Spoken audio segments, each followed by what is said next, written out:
அண்ணா பல்கலைக்கழக மாணவியின் விவகாரத்தில் குற்றவாளி ஞானசேகரிடம் இருந்து பெறப்பட்ட வாக்குமூலம், அவரது வீட்டில் இருந்து கைப்பற்றப்பட்ட செல்போன்கள், லேப்டாப்கள், பென்டிரைவர்கள் போன்றவற்றை பரிசோதனை செய்த பிறகு திடுக்கிடும் பல தகவல்கள் வெளியாகியுள்ளது.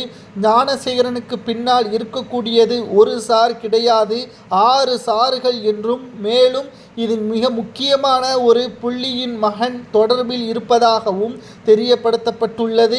இந்த வீடியோவில் இதை பற்றி தான் முழுமையாக தெளிவாக நாம் பார்க்க போகிறோம். வீடியோவை மட்டும் ஸ்கிப் பண்ணாம முழுமையாக பாருங்கள்.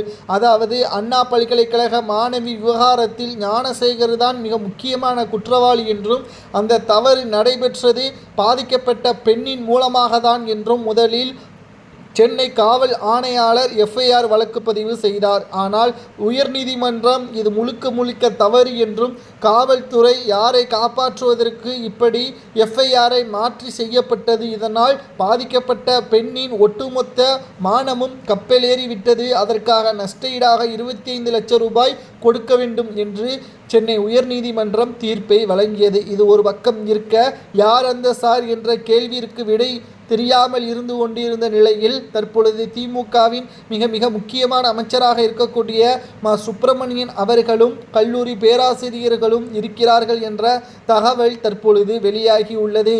இதனால் இவர்களுக்கு எதிராக ஆதாரங்களை தற்பொழுது புலனாய்வுத்துறை அதிகாரிகள் சேகரித்து வருகிறார்கள். அதிலும் மா சுப்பிரமணியன் அவர்கள் இதில் தொடர்பு படுத்தி இருப்பதன் காரணமாகத்தான் ஞானசேகரன் மட்டும்தான் குற்றவாளி என்பதை உறுதிப்படுத்தும் விதமாக காவல்துறையினர் ஆரம்ப கட்டத்தில் இந்த வழக்கை மாற்றியமைத்ததும் தற்பொழுது தெளிவாக நீதிமன்றத்தில் வெளிவந்துவிட்டது. இறுதி விசாரணையில் புலனாய்வுத்துறை அதிகாரிகள் கொடுக்கக்கூடிய ஆதாரங்கள் எவையெல்லாம் என்று நமக்கு கிடைக்கப்பெற்ற தகவலின் அடிப்படையில் பார்க்கும் பொழுது, குறிப்பாக பாதிக்கப்பட்ட பெண் பற்றியான முழுமையான தகவல்களை புலனாய்வுத்துறை அதிகாரிகள் சேகரித்து விட்டார்கள்.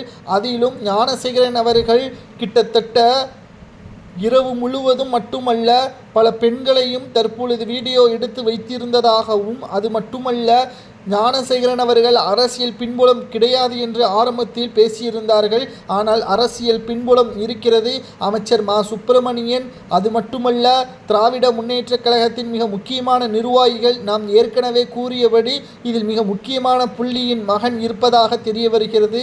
அதுதான் உதயநிதி ஸ்டாலின் அவர்களது மகன் இன்பநிதியாக இருக்கலாம் என்ற தகவலும் தற்பொழுது சமூக வலைதளங்களில் வைரலாக பரவி வருகிறது.